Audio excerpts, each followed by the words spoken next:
In this video, we will explain how to repair some inverters that have no communication. After connecting to the internet, unplug and replug the ECU power to trigger the automatic ECU firmware update, ensuring better communication with the inverters. Secondly, check if the inverter has communicated before. If the inverter has never communicated, verify that the correct inverter UID is recorded in the ECU or EMA. Ensure the UID is correct, then re-establish the Zigbee network.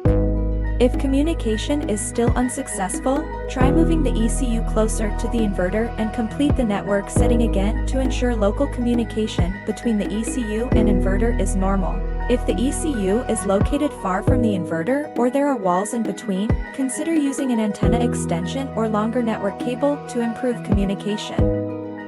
If the inverter still does not communicate after the above steps, you need to check the inverter's status lights to ensure it is generating power normally. If you see a red light or any other unusual light pattern, please contact APsystems technical support directly.